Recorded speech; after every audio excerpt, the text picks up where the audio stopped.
Go for it. What is up, guys? It's Andy, the Forest of Dean runner. Look at the beard. unkept look. Look Or at for the those of beard. you not watching the video, And as we'll listening. explain, I have a hairy beard. he has a big beard, and it's ginger and grey. What combination? Good afternoon, evening, morning, everyone, for wherever you're listening from. This is our first ever podcast, myself and James. We Hello. used to make videos together, didn't we? We did. And then it all went Pete Tom. I used to feature quite regularly. So we thought to As a ourselves, how can we relight the fire? What can we do? And as we've gone our separate ways in terms of running and what we do training-wise, we thought it best that we put our thoughts into a podcast. Yeah, and put And, our single brain cells together to try and create something Some healthy debate. interesting. Yeah. So this is episode number 1. And this is going to be more of an intro into what we used to do, where we're at now, how we've gone our separate ways, but what we're training for, our motivations, that sort of thing. And then next time, on the next podcast, which we will make monthly, we will jump into some more maybe controversial topics and discuss, because we have some different opinions, don't we? We do. So for those of you who are listening, welcome. For those of you who are watching on YouTube, welcome. Hello, you can see us. Lucky you. Yeah. Today is going to be the tale of two runners who, I guess, in the beginning started training for similar things. In fact, the last similar thing we trained for was the Newport Half Marathon.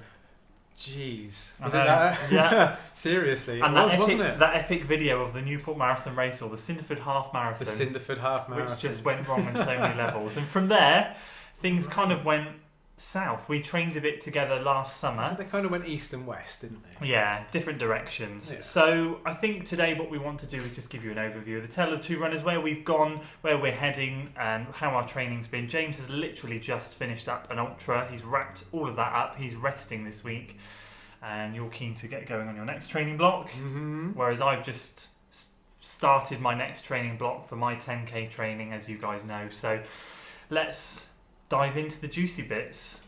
We were once in a previous life training for similar things, road, trail. We used to do a lot of half marathons. Yeah. I used to do a lot of half marathons more so. No, I used to do a lot more shorter stuff than you, But you didn't you? still You really were always do. half marathons. Yeah. I That haven't was raced your- anything less than a half marathon. No, for a long time. Ever. Never Have ran you not? 10K. You've done the Fountain I've done 5. the Fountain 5, but that's Yeah. really unpleasant. No, it's not fun, is it? I did not do that one this year. That's the local athletic club race, for those of you who are wondering. It's just like vertically up and vertically down for 5 miles. The hills are fine, it's just how hard you have to work. I don't do hard work. No, not for 5 miles. Not for that short You like to distance, click no. into a gear and just plod along. Yeah, that sounds fun. So we did a bit of training last summer together, and I think you got a bit of an affinity to the trails. Do you want to tell everybody what that separation was? Because obviously I carried on with the road training and some trail training, but keeping the distance shorter. But Yeah. you kind of had this epiphany of, right, trail marathons are the minimum now. I'm not sure it was much of an epiphany. It turned out to be that I wanted to go and explore running ultras, and you were still trying to nail a sub whatever 10k time, and that was the truth of it. So Yeah, to think back, like the Cinderford Half Marathon, amazing that race. was it that long ago? It was that long ago. months 18 months ago. Yeah, 18 months. Was it?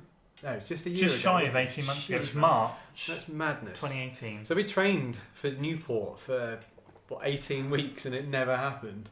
I think that's probably why I went for a trail running option, because they don't very often get cancelled. In fact, I think straight after that you said... I went into training for the Yeah. Mendip Marauder, That's it. and then what did I do? Did I do anything at the end? I didn't. I think, was that the last time I raced? Yeah, It was last summer. yeah. You didn't do anything. No, you did your 50k, which got cut short into just over a 26 miler. Yeah, that was Trail the year events. before. Wasn't that Was that last last year? year? That was after your Oh, I don't know. This is why I don't race very often, because I can't keep up with it. So, so the last 6 months I've been training for my first real crack at an ultra, and I did that at the weekend, 50-mile double marathon. So it's 52 and a bit of change race, which Race went to the particularly tower. well. Yeah, race to the tower if anyone was interested. So that has been a long old process of training on my own. Your radiator's clicking know. right at me down here. I know. Sorry if that makes anyone Put not off hear by the us. clicking Yeah. noise, yeah. So the last 6 months I've spent training exclusively for that race, and unlike you, I've not raced at all this year apart from doing the race to the tower. Like you, I work with Doug at TMR Coaching. Little plug there if he's listening. Hey, plug. Yeah, send some freebies. Yeah. So Doug and I have been working together for the last 6 months with the sole purpose of Race to the Tower, and I've ran with you for maybe like an hour and a half over the last 6 months. Yeah. Bumped into you more times walking the dog than I have pretty actually much. whilst running. And Monday mornings. Monday mornings, yeah, it's been a bit of a solo effort on this occasion, which the training's very different. So what Andy's going out and doing, as you've seen, is 400 metre repeats. Like, that's his weekend long run, whereas I've been out doing 4, 5, 6 hour long runs with minimum amount of elevation. So it's very different training, which doesn't really mix.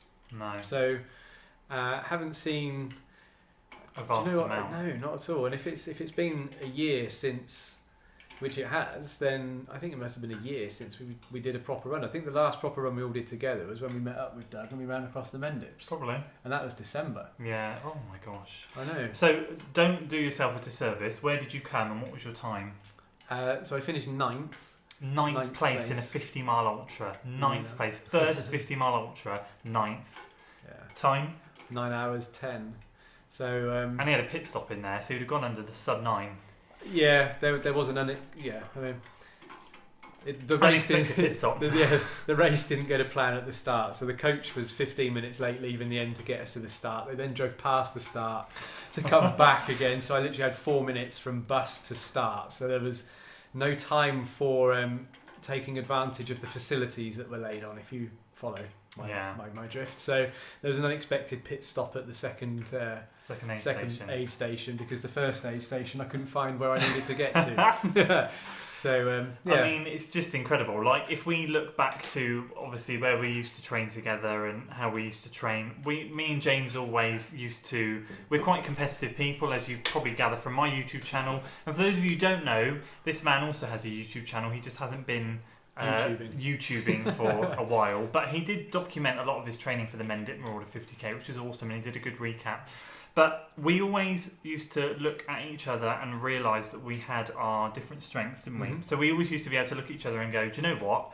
This man is like a gazelle up hills. So you put him on hills and he'll cruise and he gets into cruise control, whereas I seem to work twice as hard to get up hills. Yet, whereas we might go and hit the industrial estate, we might end up doing, 2-3 minute repeats. I would have a bit more stamina and duration to go the distance on maybe 10 of those, 10 by 2 minutes, for example, but you might end up doing 8. And we very much fathomed out that we had different, obviously we're different builds. I'm 6'6", you are 5'6". So and change. So there's a big difference in the way we're built. And in terms of hills, like when you run with James and myself and Lee have been out on group runs, we'll always comment and say you're like a natural on hills. So an ultra for you was kind of only a matter of time. I'm not gonna lie, like 50 miles is massive. I really thought you'd jump into 50k's, and you did do the 50k. I've done one and straight up to 50 miles. So it begs the question where you're going to go next, but we'll talk about where you're going to go next in a second, because you do have some big and ambitious plans. But let's pick up on the point of training. We used to train together, as you just said. We now don't. Yeah. Because you're out on 5 to 6 hour long runs on his feet. I mean, what mindset do you have to be able to do that? It's insane. We just break it down. The way I was doing the long runs, the longest I'd ever ran before I started doing this training was I did a 5-hour run in the Mendips last year, which is hills not too far south of where we are here. For those of you that don't know. And so I had ran up to 5 hours, but that wasn't really, I couldn't pull on that as a experience because I was injured partway through that race. You were. Didn't pace it particularly well, so I was spangled from like 15 miles of that race. It was in August, so it was unbelievably it was really hot, wasn't it? Yeah, stinking I remember. So couldn't really draw much from that. So the difference with this training with Doug is that he was asking me to achieve a certain amount of elevation gain per mile. And so I spent quite a bit of time training on the actual route as a way to get familiar with the actual race route and directions and things like that. So that elevation thing became less of a urgent requirement because I was training on the route. But I broke it down into manageable chunks. So every half an hour I'd have something to eat. So I was breaking it down into half an hour chunks. So right, I've had something to eat now. The next time I will have something to eat is in 30 minutes. So that's the next aim. I'll get to half an hour further on, and then the next half an hour and the next half an hour. And actually, what I found is my body adjusted to it pretty quickly. Yeah. And we went from maybe 3 hour long runs up to the longest was 6 hours. But actually, over 6 hours, I covered 35 miles in a training run. And this is where it's staggering. My last 4 long runs averaged 31 miles, which is 4 ultras every week. I did 4 marathons in 4 weekends, which is insane. And one of those was 31 miles, and one of those was 35 miles. But that being said, like all of the training that I did for the last 6 months was on my own. I ran with Lee for a few hours at the end of one of my long runs, and I ran with you, as I say, for like an hour and a half in total. So I hadn't seen another real. No. Like I hadn't seen a friendly face, in inverted commas, for a long time. A long time. And I don't know whether that added to my strengths or not, but what that taught me is that like you have to shut out everything else that's around you and just focus on what you're doing, because you haven't got anyone to talk to make the harder miles easier, and you don't have anyone spurring you on, you don't have anyone to comment on how well you've done on a particular climb or to ease back or any of that stuff. So actually it's helped me to tune more into my body and what I'm doing and mental aspects. Well, I think when you're at the top end of the field like you were, you are going to be on your own a lot, aren't you? So you have to get used to it. I was yo-yoing with another lady for maybe 10 miles or so, but in the end we got to the flatter sections at the end and I started to sort of tail off from her a little bit, so she went on and she finished about 10 minutes ahead of me in the end. But apart from that, I didn't see really anybody from mile 18 onwards, and that was... It's crazy. I was used to it, so it didn't make much of a difference. Whereas for you spend a lot of time training with Lee because you and him are training for similar things, so it's a different beast. It is totally different. And for those of you that aren't aware, what James was saying then, like in terms of trying to, just going back to one of his points there, finding a certain elevation per mile, there's a very rough average formula you can do, which is you take the average of the elevation over the total race distance and then you divide it by the number of miles. So for example, if you're running 14,000 feet of elevation in a race and your race is 100 miles, then you have to get 144 foot of elevation per mile, just as an example. Mm-hmm. So that's obviously similar to what you were doing. Now, like if I think to my race on Tuesday night that I've just done, which was 4 miles in a flat, hard road race, this is where it's totally different, because as you said, you've got nobody whatsoever to pull you along, to comment or whatever. So for me, at mile 3 in that 4 mile race, I was sinking into a pit of despair, in pain, and running my heart out, and someone came up behind me, and I had continually kept pace. My last mile was my quickest, so I hadn't dropped off, but it really hurt. Someone came up to the side of me and said, "Come on, mate, let's take them." It was a Cheltenham Harrier, no idea who he was, but he said, "Come on, mate, let's work together and we'll take them." And I ended up taking 5 people. I don't know, if he wasn't there, I would not have done that. I don't know how, and that is a major difference in the races that we do now. You don't have that. Ultras are different, aren't they? You don't have that. If someone finishes an ultra, you don't say, "Oh, where did you come? How long did it take you?" It's, "Oh my gosh, you ran 50 miles. That's incredible." Whereas you're running 10Ks and things. What's your time? What's your PB? Yeah. Is that better? Is that worse? There's a completely different mindset, isn't there? Yeah, there is, and it's really interesting because.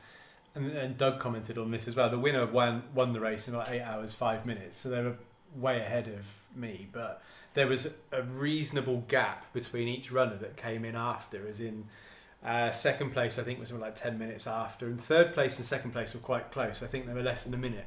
But then there was consistently 5-10 minutes after every runner that came in until me, and then they started coming in really thick and fast. Yeah. So there's quite a big disparity between the quickest and I don't know if you can't call someone who's finishing 10th out of 600 or whatever a mid-packer, but there's quite a big difference in time between those at the very front, and you don't really see that in the races that you do. Like you get a bunch of guys and girls that are really quite closely matched.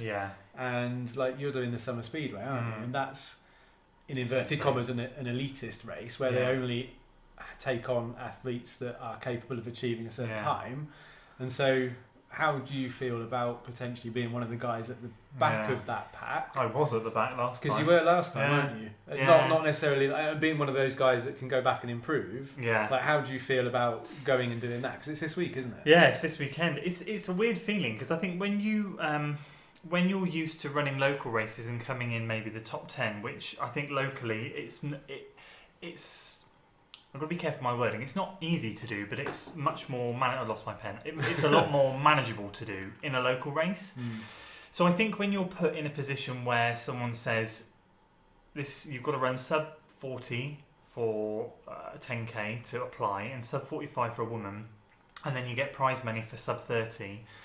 And last time I did this in the winter, I was in the bottom 50% of runners, and I ran a PB of 36.17, which... for me was a 30-second PB. I felt like I was Superman. I'd flown and I checked the results and I was 90th or 91st out of 150. So I was well in the bottom half. Like I wasn't just 76th, I was 90th or 91st.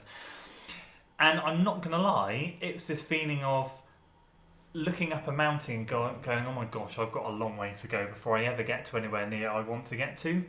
But I think it's really important, if you want to progress, not to put yourself in situations where you can come at the front easily. It's good to mix with people, put yourself in a position where you can look forward and go, that's where I want to be. Right now I'm here, but I need to be up there, and I'm going to work with all of these people during this race to get to there.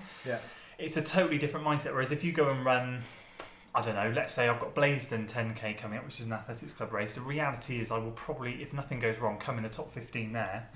I came 10th last time I ran that a couple of years ago, so it's a totally different mindset. So there's more club competition, camaraderie, whereas this one it's like, wow, it's these guys around me are sub 30 10k. I mean 5 sub 30 10k minute runners in winter, more this time, and it's mind blowing. It's totally different, it really is. You can't put it into words. No. So what do you think you're going to do this weekend? What do you think your prospects are? It's going to go one of two ways, I think. It's going to either go really well or really, really bad. I did get a bit of a stitch towards the end of this one on Tuesday night. My heart rate did get quite high, and I do find that when I lose control of my breathing, I get a stitch. So it's all about keeping control. Everything shows I'm in... I did the Vitality in 37 something. I had a goal with this one to come here and get back into the 36s with the aim in the next month to break a 36. That is still the case. So I want to get back into the 36s this time. So if you do that, what's next for you? So breaking 36 in the 10k hopefully next month. There's a couple of 10ks. I've got Gloucester and another one. So Gloucester's quite competitive as well, isn't it? The one that I'm doing is not. I tend to come top 5 or 6. There is another Gloucester 10k which is more competitive. So, but that's a challenging one. That's windy along Canal Path. That's not. I've never PB'd there. Haven't you? It's tough. Is it a different course? It's a difficult course. It's relatively flat, but it's very twisty turny. Okay. And gravel wise, it's difficult to stay. Yeah, you can't. It's not like the speedway where it's just out and back straights. And then I think for me, I mean, I still am in that mindset of targets and goals and times. You know, I want to break certain times, and that's my mentality. Like, I have this vision of being where you are in the ultra scene, but in a few years' time, I feel like at the moment, whilst I have the speed, I want to make the most of the speed, and I feel like for me, ultras are something I can tap into later, whereas you've never had that affinity to speed, or really an affinity to break a certain time, have you? I mean, you've said I'd like to break 3 in the marathon, I'd like to do this, but it's not you're more motivated by, oh my gosh, look at those hills, I want to run them. Yeah, it's interesting. I think I'm more motivated by the experience than being a I don't want to chase my ego kind of thing and be like, oh, I'm a X, Y, and Z runner, and there will be a day where I know that because of my relative fitness from training on the hills and stuff, that I will be able to translate that into a flat, fast road marathon. Or look at Jim Walmsley. 104 half marathon. We'll look at Jim Walmsley and then watch him go off into the sunset. But there will be a day, I don't know, my motivation right now is the experience of going off and enjoying the wilderness. And I think that we live such a short life that we can't go and experience the great outdoors. And that's it's one of the reasons we ended up moving to the forest, is that we wanted to go and experience that great outdoors and have the the wilderness on your doorstep, and we've embraced that. And I don't know, it's like my way of thinking is kind of different to wanting to go out, and I don't really get on particularly well with road running. No. As the Cinderford half marathon last year showed us. And actually I have done 2 road marathons. Gloucester, which was we had great ambitions for Gloucester. Less said about that, the better. And then London, which I trained like a beast for did amazing 12 or 14 weeks. And that was again majoritively on your own. I did up to the 20 miler with you to Fission 2020. In the last 5 or 6 weeks, you're on your own. You know, I still remember the first time I ran 20 miles. I stopped, finished in Linear Park, and I stopped my watch at 20 miles, and I jumped and I shouted and I threw my hands up in the air, because it had been such a mental challenge to get to 20 miles. Yeah. Do you remember? It was a great achievement. And it was crazy to think at that time. Like look back at that now. I think, you know, where's and that's kind of one of the things that attracts me to trail running and distance running, is that where is my limit going to be? Yeah. I finished a 50 miler and I still had a feeling that I could go on. I still had I like my body felt like it could still go on. I was trashed, but I still felt like there was more in me to get out. Okay. And that excites me because I haven't reached the limit of where I think my body can go to. And so what, 100k? Running 10k doesn't quite tick that box for me. I think the problem I have, and you have done something that I'm very jealous of, which is I have a real affinity to the forest. I used to love our long runs. I used to love 18, 20 miles plodding around, doing workouts on the hills, all of that. It's incredible. But I have this, and sometimes I have this part of me that I wish I didn't have, which was this affinity to inflate my ego and run certain times. I think if you're really honest, if you're a competitive person, it does boil down to ego. I can run this time. Yeah. And if I didn't have such a draw to the roads, I train on trails and race on roads. Yeah. Bar the marathon training now, I train on trails and race on roads. And if I could do more trail racing and ditch this whole ego thing, 100% I would, because living where we live, damn it, those trails are incredible. But I just have this, you know, and I'd love to mix and match, but I really understand that every race I go into, I want to do my best. And if I just do something off the back of something that's completely different, like trail off the back of road training, I know it's not going to go well. Yeah, I mean, it depends on what satisfies your desire, doesn't it? So if you'll only ever be satisfied when you get a certain time, then you're going to continually be chasing that time. And how do you feel if you go out and race and say, I want to run sub 36, and you run a 36:17 and you don't quite reach your goal? What does that, like, how do you feel after that? What do you then? The hunger to get back out training, get it. Yeah. Like, I want it so badly. Yeah. Like, that sub 36 has eluded me and I want it. And then when I get that, it'll be sub 35:30 and then sub 35. It will continue. That's not just an arbitrary number. Yeah. It's just the current goal. But I think when I ran the Brecon Beacons Trail half marathon last year, I got a sense of energy and passion and joy that I have never experienced with a road race ever. Like, not even with the Simmons Yacht half marathon we did 2 years ago, because I think that was local. Yeah. But going and running in the Brecons, it blew my mind. When you climb to the top of a mountain and you stand there and you look around you, you go, oh my gosh, I've just scaled that and look where I am.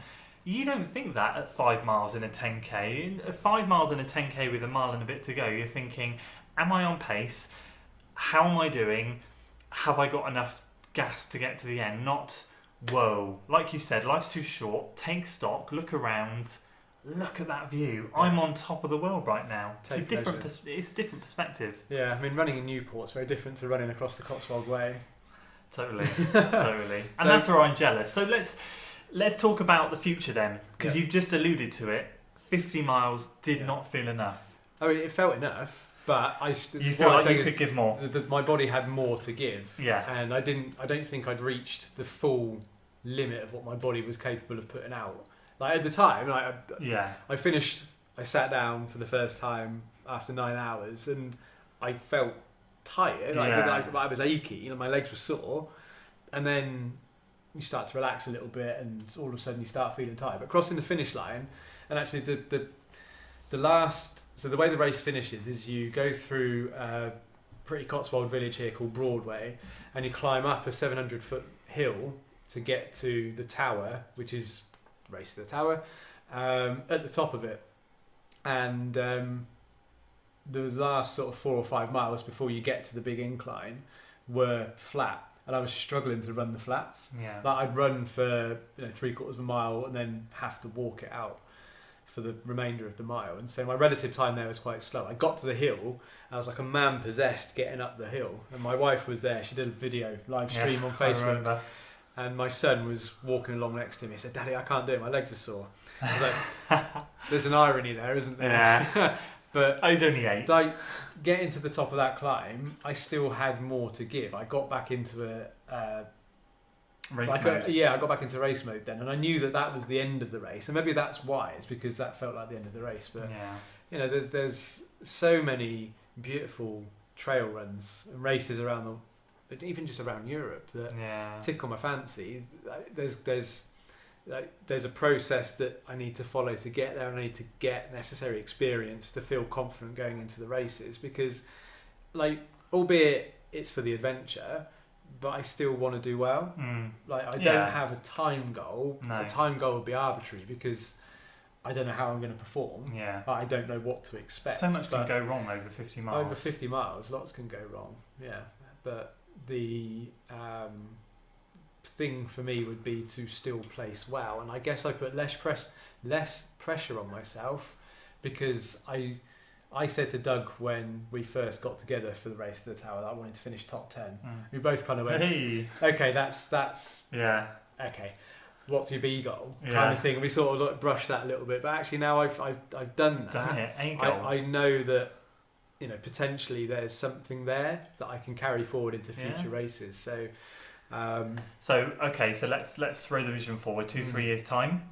You UTMB. will have done Okay, so UTMB is obviously a goal. I Yeah. think that's a goal for me. I'm not going to lie. We've both talked about it. UTMB would be Yeah. a dream goal, but again, for me, we're talking a bit in the future. For you, sooner rather than later, to get to UTMB. Yeah. What are we thinking? What type of races are you going to be shooting for? Well, mountains clearly need to be involved in training and racing over the next few years. So And we've got a good amount of them in the UK here. we do. So I don't really know if the Brecons are mountainous enough, but they're a good place to get place to a start. solid base from. And the Only an hour away. Only an hour away from here, yeah. So I'm looking at a race in Snowdonia for September, which will be a 50k with 11,500 feet of elevation.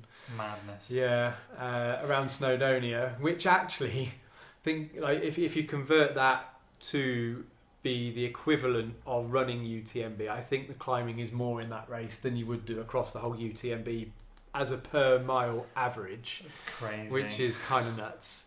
And then good preparation. next year I'd like to do the Ultra Trail Snowdonia, which is one of the reasons why I will do this race potentially in September, because Yeah. it gives me some experience running in the mountains. And then Ultra Trail Snowdonia gives me more points to put towards my ultra classification for entering UTMB, but then that also gives me enough points to then go and look at races like Lavaredo or Transvolcania and those sorts of Yeah. mountainous races that fall onto the World Trail Series Yeah. and involve more of the elite type runners. Isn't it? Yeah. Not saying that that's anywhere on there. No. Okay, so that's really interesting. So you're talking about racing in races that have some elite runners. Yeah. The same mindset I have with racing shorter races, but putting myself at the back of a pack in Yeah. an elite race, because you're looking at those, same as me, going, that's where I want to be. not. I don't think I'll ever get to like the levels of people like.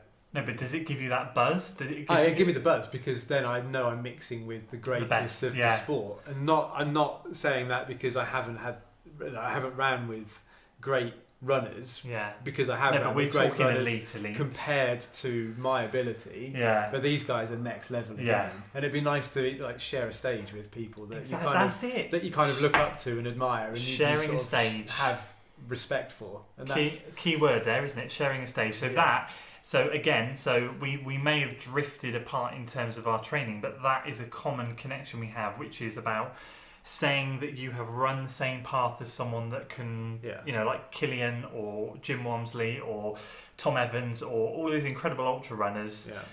Francois Dehaene, you know a lot more of them than I do, but to say you have run the same path, been in the same race, is a privilege. Well, Tom Evans won the Race to the Tower in 2017 Yes, in did, 7.5 hours. So I'm only an hour and 40 minutes slower than him. Mad. Only an hour and 40 minutes Only. over 50 miles. Yeah, exactly.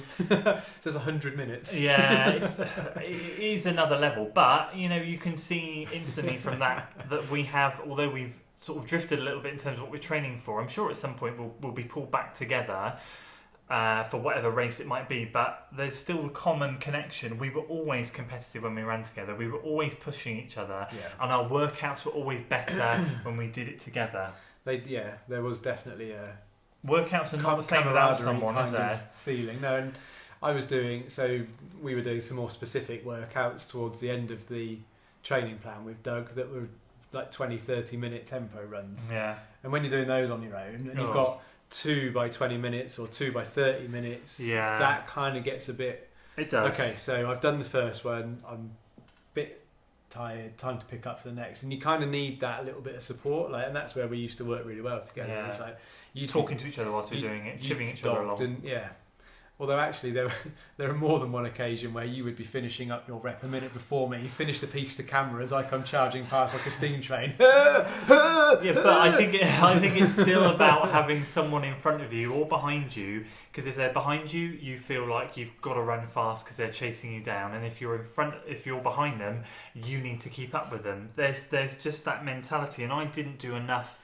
Lee, we trained together quite a lot, and that was great, but not enough in my eyes. I had, like you, too many weekends where I was doing 3 by 20 minutes at marathon pace or faster than marathon pace, and those 20-minute slogs in loops were demoralising. And if you had someone, because naturally in a race of a road marathon, you do tend to at some stage tag on to people and can be pulled along.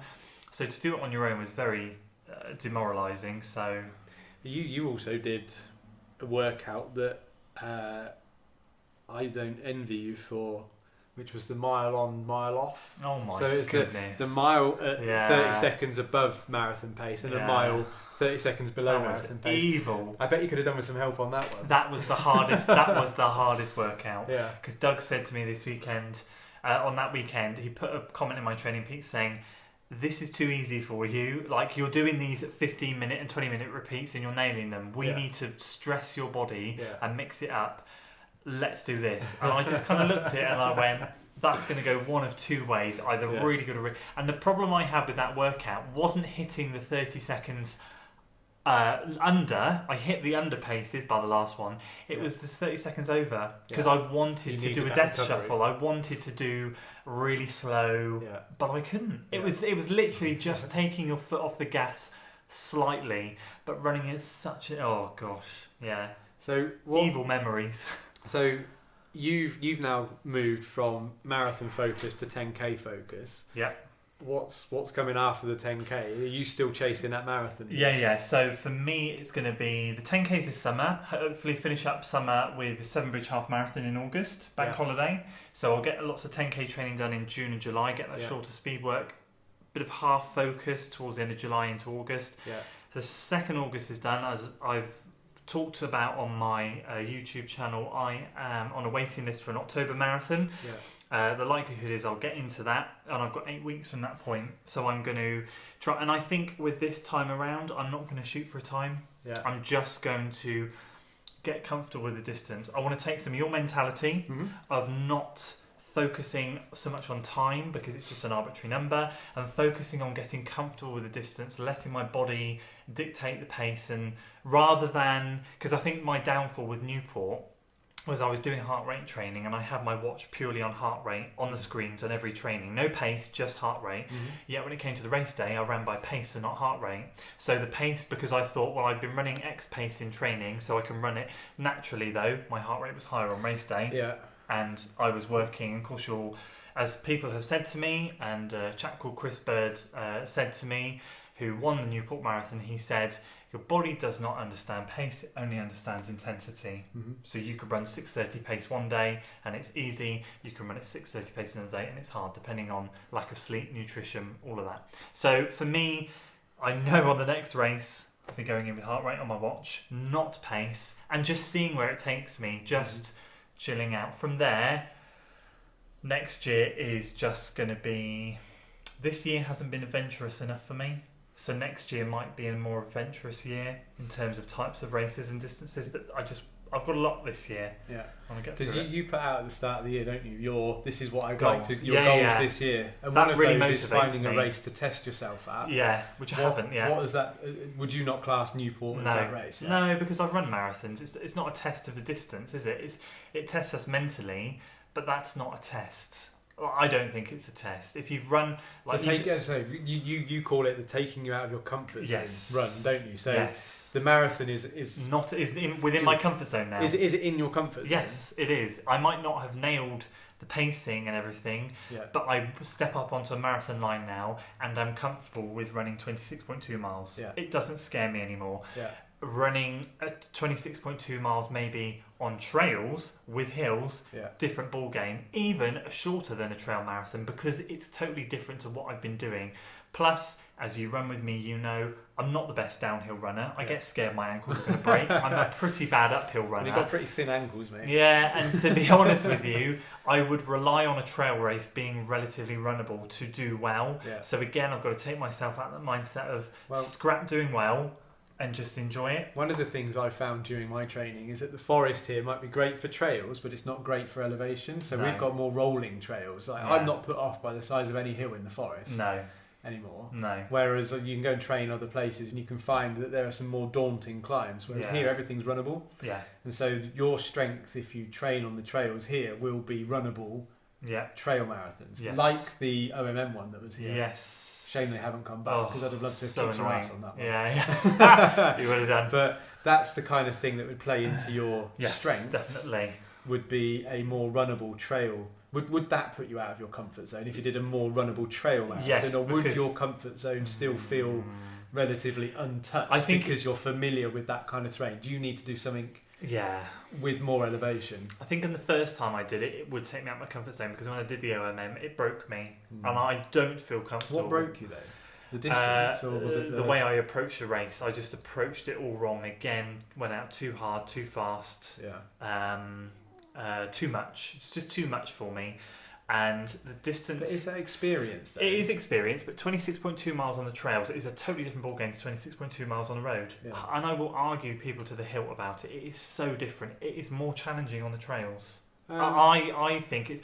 If you choose to dial into a pace and run fast on the roads, that's your choice. But if you were just to plod, if you took the two distances and did an easy run, 26.2 miles on roads and on hilly undulating trails, the trails are harder.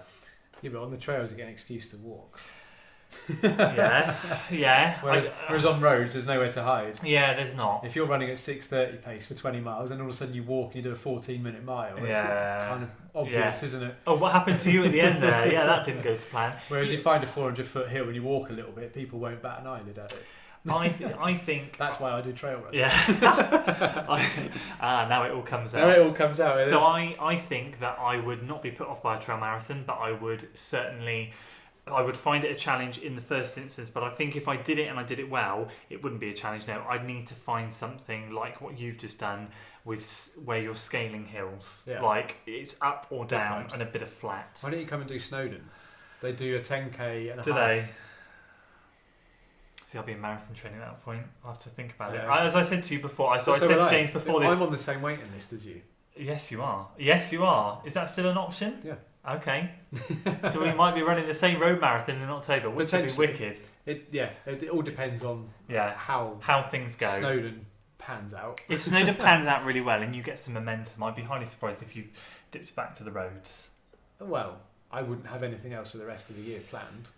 Yeah, so I've been eyeing up a couple of things in November, which will take me out of my comfort zone, put it that way. If that comes to fruition, fantastic. If not, I'm not going to stress. I just need to make next year extra hard, extra challenging, and extra motivational. I think next year I need to maybe not ditch the time goals, but maybe factor in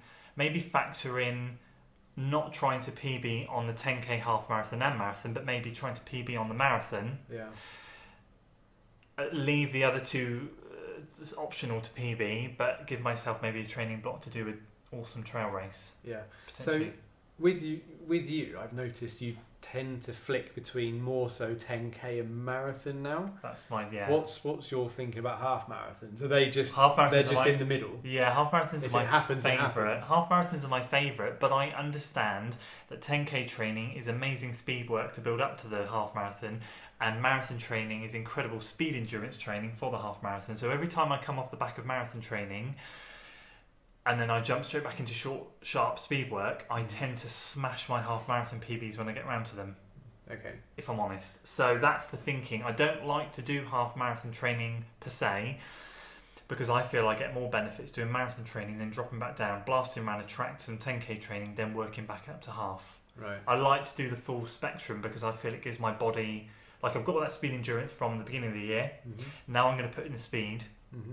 And I can already feel how much that's worked and settled in. Yeah. So, like, Tuesday night was a great example. I've done 2 weeks of speed work, bearing in mind I came off the marathon, had a week off, got ill quite seriously for a couple of weeks, picked up a cold, finally started running in week 1, which was terrible. Week 2, started to get some momentum back, and then, bam, first workout of week 3, ran an average pace of 5:39 or 5:38, which I've never touched a 5:30. I've never gone sub 5:40 in a race ever, and I crossed the 5k mark in 17:31.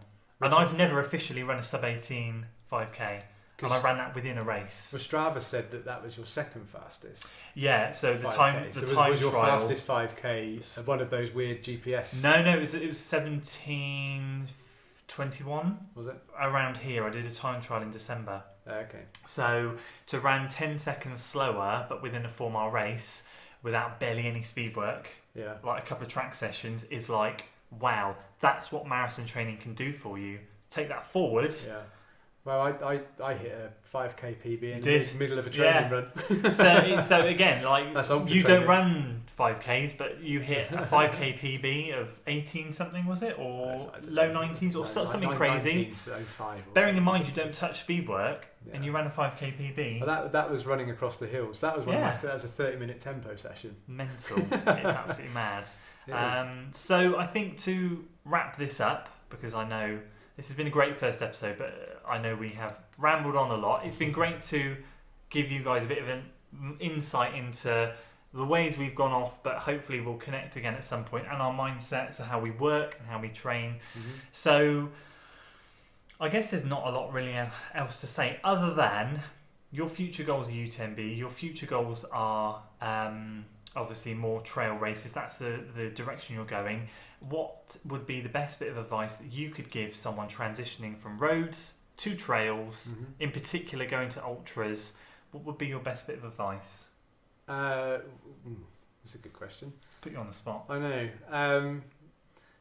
Like, for me, just putting trust in your body is the biggest thing that I took away from the training and the race, because everybody trains for a specific goal, but being able to train, like, your body, it doesn't matter how tough it feels now, your body will adjust. You have to just trust the process. Yeah. And like, the biggest thing that I learned training on my own for this race was that your mind will always go before your body does. And so the first negative thought I had in the race was at 50 miles, when I knew I was that close to the finish and I was just coming into the village, that it was that close that I knew I was going to make it. Yeah. And that's when I first had a thought that was like, oh man, this starts to hurt. Yeah. Like, I can feel my legs aching, my calves are sore and whatever. So trusting the process, but also don't avoid doing strength and conditioning. Yes. Strength and conditioning is key. It's to that amazing. sort of thing. Just to throw in, to give you some context, James used to run 3 times a week, peaking at 40 miles, but standard week, fair to say 30 miles, 30 to 35? So somewhere between 30 and 35 normally. Yeah. Gone up to 6 runs a week, 5, 6. 5 runs a week and peaking at 65, 66. So doing 100k weeks, and that would be running a long run on a Sunday, and then in the gym on a Monday, back to running again on a Tuesday. So you've got to think, like you said, with trusting the process and understanding your body can deal with it. Your first initial thoughts were, looking at the training plan when you started, you said to me, I don't know if I can do this. And your body held up so well to the training. I think I was a little nervous about doing 3 workouts a week. So Yeah. Tuesday, Wednesday and Thursday. Tuesday and Thursday would be like workout days out on the hills. Yeah. And on a Wednesday it would be a specific treadmill workout. Yeah. And doing those, for 1 week I did something like a 35-mile long run on a Sunday, gym on a Monday, leg work clearly, Yeah. and then workout Tuesday, workout Wednesday, workout Thursday, gym Friday, easy run on a Saturday, long run on the Sunday. So Beast of a week. I said to Doug 1 week, no wonder I'm feeling tired. I've done 73 miles in the last 7 days. So if you think and about two strength workouts. If you think about it, like that's the element, isn't it? Trusting the process. Like, believe your body can handle it. Yeah. You just have to ease into it, and that's where a good coach comes in. Like, he's not going to chuck you in at the deep end and go 70 miles, strength and conditioning, bam, straight from. Yeah, You worked up to it. I worked up to it. Yeah. It did. You know, and I did 4 or 5 weeks at that 65-mile. So you got comfortable. Sort of higher level, yeah. But I said to Doug specifically, and I think I would have ended up doing that as a training routine anyway, but I said to him, it makes sense, doesn't it, for me to run a higher weekly mileage than what I'm expected to do in the race. Yeah. But there comes a point, you look at the elite runners who are putting in 100-mile weeks, like that's their living, that's their job. Yeah. Like, balancing all of this around being a Family. husband, being a father, being an employee, being a human, Yeah. rather than live. being an elite athlete. Trying to live. Your body will adapt to it. Your body will get used to the training, and it will.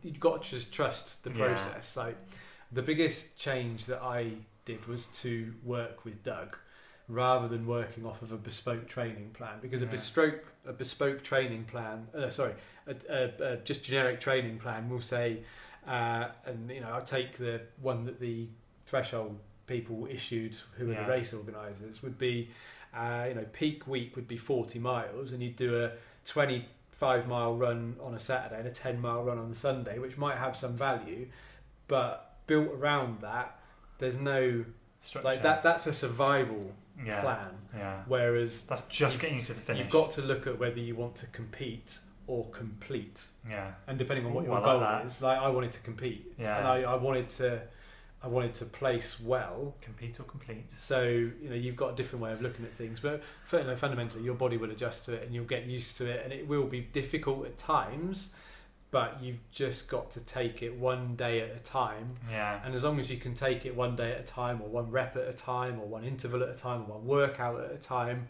it looks less daunting. Yeah. And so, I had a different mindset coming into this. What a way to end! What a way to end a Tale of Two Runners first podcast. That was a good chat. So hopefully that is a great bit of advice for you there at the end. Hopefully you've enjoyed it. I'd love to hear your thoughts. Obviously we're on social media everywhere. Forest of Dean Runner. Are you on social media anymore? Not as FOD plodder. Are you not there anymore? I never was, no. Oh. YouTube channel's still there, but there's not been anything on there for a year. So I'll link James's channel below, because I would like him to get back into making videos. I know it's not his cup of tea, but it was great. I think now you're going down this route. There's a big ultra trail running scene out there that would appreciate watching your training. I need something to record. Yeah, but ninth in to edit with first. Ninth in a 50-mile race for your first ultra of that length is an incredible achievement, and I think people can draw a lot from what you could give them. Similarly with Ian, Tyres and Trainers, documenting his triathlon training. Like, he's inspired a lot of people with his training, and it just gives you an insight into what we go through with Doug. It's tough, but I will link it below. It works. It does work. It's incredible. We've all thrived off of the training, not gonna lie, you know, we've all done really well. So there we go. All social media links are below. I hope you've enjoyed the podcast, the first one ever. It's been great to sit down and finally record it. We are going to try and do these monthly, and as I said, if you tune in next month, we are going to hopefully talk about something maybe more controversial, get a good debate going, maybe pick some good topics. And if you've got any topic suggestions, of course, if you're watching the video on YouTube, do leave them below. That would be fantastic. And of course, if you are listening to them on podcast, you can get me via Facebook, Twitter and Instagram, all at or / FOD Runner. Let me know you've enjoyed it, and I guess all from us to say is like, share and subscribe. peace. You know what to do. Yeah. So anyway, that's it guys, thank you so much, and we hope you tune in next time. Au revoir.